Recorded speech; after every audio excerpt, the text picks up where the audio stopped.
Kisah Nabi Sulaiman yang tersenyum gara-gara obrolan semut mungkin udah sering banget kita denger, bahkan dari kecil.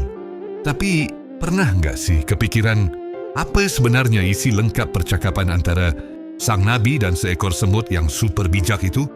Dan tahu nggak, kalau itu bukan satu-satunya momen luar biasa di mana seorang nabi bisa ngobrol dengan hewan. Kemampuan Nabi Sulaiman ini ternyata cuma secuil dari mukjizatnya yang jauh lebih besar.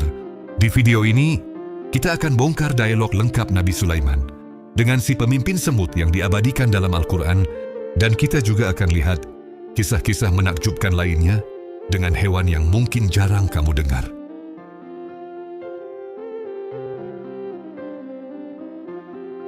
Sebelum kita jalan-jalan ke lembah para semut, kita perlu kenalan dulu sama Nabi Sulaiman alaihissalam. Beliau ini adalah putra sekaligus pewaris takhta dari Nabi Daud alaihissalam. Allah Subhanahu wa Ta'ala memberinya sebuah kerajaan yang nggak ada tandingannya. Pasukannya bukan cuma manusia, tapi juga dari bangsa jin dan kawanan burung yang super tertib di bawah komandonya.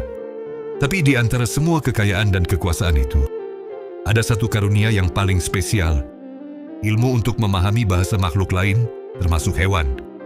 Dalam Al-Quran surah An-Naml ayat 16, Nabi Sulaiman sendiri berkata, "Wahai manusia, kami telah diajari bahasa burung dan kami diberi segala sesuatu. Sungguh, semua ini benar-benar karunia yang nyata." Nah, anugerah inilah yang jadi kunci dari semua kisah luar biasa yang akan kita bahas. Ini bukan sekadar bisa ngobrol, tapi sebuah pemahaman mendalam yang melahirkan empati dan kebijaksanaan. Coba bayangkan pemandangan ini. Sebuah parade kolosal lagi bergerak melintasi daratan. Di paling depan, ada sang raja bijaksana Nabi Sulaiman yang memimpin pasukannya yang luar biasa. Manusia, jin dan burung-burung yang terbang memayungi mereka. Semuanya bergerak dalam satu barisan yang rapi. Menurut beberapa ahli tafsir, perjalanan ini membawa mereka melintasi sebuah lembah yang kemudian dikenal sebagai Wadi An-Namlah atau Lembah Semut, yang lokasinya diperkirakan ada di sekitar Taif. Sementara itu, di lembah ini, ada kehidupan lain yang lagi sibuk dengan urusannya sendiri. Sebuah koloni semut yang lagi sibuk beraktivitas. Ada yang cari makan, ada yang bangun sarang, ada juga semut penjaga yang waspada. Mereka ini komunitas yang sangat terorganisir. Sebuah kerajaan dalam versi mini, yang nggak sadar kalau sebentar lagi bakal ketemu sama salah satu kerajaan terbesar di muka bumi. Saat pasukan raksasa itu makin dekat, debu mulai berterbangan, dan getaran langkah kaki mulai terasa di tanah. Inilah momen yang memicu salah satu percakapan paling ikonik dalam sejarah. Di tengah kesibukan koloninya, seekor semut melihat ada bahaya besar yang mendekat. Al-Quran mengabadikan momen ini dengan indah. Kata yang dipakai untuk merujuk semut ini adalah namlatun, sebuah bentuk feminin dalam bahasa Arab. Inilah yang membuat banyak ahli tafsir meyakini kalau semut ini adalah seekor betina, dan kemungkinan besar adalah pemimpin atau ratu dari koloni tersebut. Dengan rasa tanggung jawab yang penuh, ia pun berteriak kepada kawanannya. Seruannya ini diabadikan dalam surah An-Naml, ayat 18, hingga apabila mereka sampai di lembah semut, berkatalah seekor semut, "Hai semut-semut, masuklah ke dalam sarang-sarangmu, agar kamu tidak diinjak oleh Sulaiman dan tentaranya, sedangkan mereka tidak menyadari." Coba kita bedah sebentar kecerdasan luar biasa di balik kalimat singkat ini. Pertama, dia tahu persis ancamannya, Sulaiman dan tentaranya. Kedua, dia kasih perintah yang jelas dan jadi solusi, masuklah ke dalam sarang-sarangmu.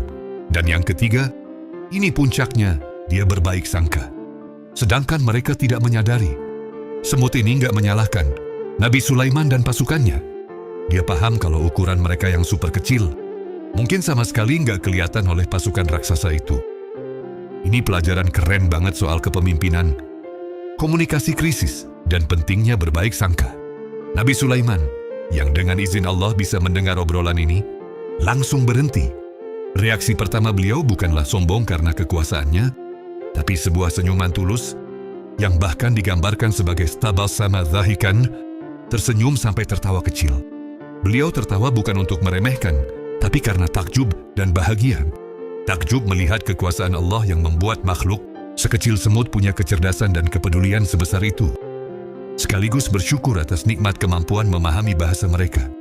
Bukannya lanjut jalan, beberapa riwayat menceritakan bahwa Nabi Sulaiman memerintahkan pasukannya yang super besar itu untuk berhenti sejenak. Beliau menunggu dengan sabar, memberi waktu untuk seluruh koloni semut masuk dengan aman ke sarang mereka. Ini menunjukkan level empati yang luar biasa dari seorang pemimpin. Seorang raja yang bisa menaklukkan angin, justru menghentikan seluruh pasukannya demi keselamatan makhluk terkecil. Tepat setelah itu, Nabi Sulaiman mengangkat tangannya dan memanjatkan salah satu doa terindah dalam Al-Quran di surah An-Naml ayat 19. Ya Tuhanku, berilah aku ilham untuk tetap mensyukuri nikmat-Mu yang telah Engkau anugerahkan kepadaku dan kepada kedua orang ibu bapakku, dan untuk mengerjakan amal saleh yang Engkau ridhai, dan masukkanlah aku dengan rahmat-Mu ke dalam golongan hamba-hamba-Mu yang saleh. Doa ini adalah puncak kerendahan hati. Di momen saat baru saja menyaksikan bukti kekuasaannya, yang beliau minta bukanlah kekuasaan tambahan, tapi kekuatan untuk bersyukur, kemampuan beramal saleh, dan jadi bagian dari hambanya yang saleh. Gimana luar biasa kan ceritanya? Kalau kamu merasa terinspirasi oleh kebijaksanaan Nabi Sulaiman, yuk luangkan waktu sebentar buat klik tombol like di video ini. Dan jangan lupa subscribe ya, biar kamu nggak ketinggalan kisah-kisah para nabi lainnya yang penuh hikmah. Kemampuan Nabi Sulaiman nggak berhenti di serangga. Al-Quran juga mencatat interaksi penting beliau dengan seekor burung hudhud. Suatu hari, pas lagi inspeksi pasukan, Nabi Sulaiman sadar kalau hudhud nggak ada di barisan. Beliau sempat marah dan mengancam akan menghukumnya. Nggak lama hudhud datang membawa berita super penting dari negeri Sabah. Dia lapor tentang sebuah kerajaan megah yang dipimpin Ratu Balqis, yang rakyatnya menyembah matahari, bukan Allah. Percakapan antara Nabi Sulaiman dan hudhud ini bukan sekadar ngobrol biasa. Ini adalah sebuah misi intelijen yang sangat krusial. Berdasarkan laporan hudhud inilah, Nabi Sulaiman kemudian mengirim surat dakwah kepada Ratu Balqis, yang pada akhirnya membawa sang ratu dan kaumnya beriman kepada Allah Subhanahu wa Ta'ala. Kisah ini menunjukkan kalau interaksi Nabi Sulaiman dengan hewan punya tujuan yang jauh lebih besar, menyebarkan ajaran tauhid. Nah, selain yang tercatat di Al-Quran, ada juga riwayat dan hikayat turun-temurun yang gak kalah bikin kita takjub. Salah satu yang paling terkenal adalah kisah tentang seekor cacing buta di dasar danau. Dikisahkan suatu hari Nabi Sulaiman lagi duduk di tepi danau, terus beliau melihat seekor semut membawa sebutir gandum. Semut itu jalan ke tepi air, lalu tiba-tiba seekor katak keluar dan membuka mulutnya. Ajaibnya, si semut masuk ke mulut katak itu, dan katak itu langsung menyelam ke dalam danau. Nabi Sulaiman tertegun dan menunggu. Beberapa saat kemudian, katak itu muncul lagi, dan si semut keluar dari mulutnya, tapi sekarang tanpa gandum. Dengan mukjizatnya, Nabi Sulaiman bertanya pada si semut, apa yang sebenarnya terjadi? Semut itu menjelaskan, wahai Nabi Allah, di dasar danau ini ada sebuah batu berongga. Di dalamnya ada seekor cacing buta yang gak bisa cari makan sendiri. Allah menugaskan saya untuk mengantarkan rezekinya setiap hari. Dan Allah menugaskan katak ini untuk membawa saya menyeberangi air. Nabi Sulaiman lalu bertanya lagi, apa kamu mendengar cacing itu bilang sesuatu? Semut itu menjawab, ya bertasbih. Wahai zat yang tidak pernah melupakanku di dasar danau ini dengan rezekimu, janganlah engkau lupakan hamba-hambamu yang beriman dengan rahmatmu. Kisah ini, walaupun sebuah riwayat, ngasih kita gambaran yang sangat kuat tentang bagaimana Allah Subhanahu wa Ta'ala menjamin rezeki setiap makhluknya, bahkan yang paling tersembunyi sekalipun. Dari semua kisah luar biasa ini, banyak banget pelajaran yang bisa kita ambil buat hidup kita. Pelajaran pertama yang paling menohok adalah soal syukur dan rendah hati. Nabi Sulaiman itu raja dengan kekuasaan tak tertandingi, tapi setiap kali melihat kebesaran Allah, reaksi pertamanya selalu bersyukur dan berdoa. Ini ngajarin kita, seharusnya semakin tinggi jabatan dan ilmu kita, semakin dalam juga rasa syukur dan kerendahan hati kita pada Sang Pencipta. Kedua, kepemimpinan yang punya empati. Sikap Nabi Sulaiman yang menghentikan pasukannya demi para semut itu adalah contoh kepemimpinan level tertinggi. Pemimpin sejati itu peduli pada nasib setiap individu di bawah tanggung jawabnya. Bahkan yang paling kecil dan sering dianggap nggak penting. Ketiga, jaminan rezeki dari Allah. Kisah semut dan cacing buta tadi jadi pengingat buat kita. Kalau rezeki setiap makhluk itu sudah dijamin oleh Allah. Tugas kita adalah berusaha dengan cara yang baik, tapi hasilnya kita serahkan sepenuhnya kepadanya. Dengan yakin kalau Dia nggak akan pernah lupa sama hambanya. Keempat, pentingnya berbaik sangka dan menghargai kehidupan. Perkataan si semut siput, sedangkan mereka tidak menyadari, adalah pelajaran besar tentang husnuzan atau berbaik sangka.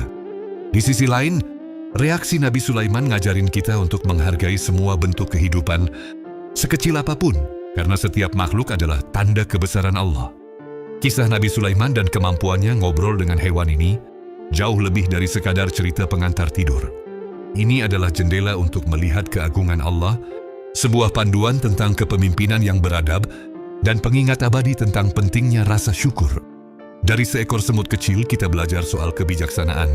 Dari seorang nabi yang agung, kita belajar soal empati dan syukur. Semoga kisah ini bisa menginspirasi kita semua untuk jadi pribadi yang lebih baik, lebih peka terhadap makhluk di sekitar kita, dan selalu bersyukur atas semua nikmat yang Allah berikan. Pelajaran apa sih yang paling berkesan buat kamu dari kisah ini?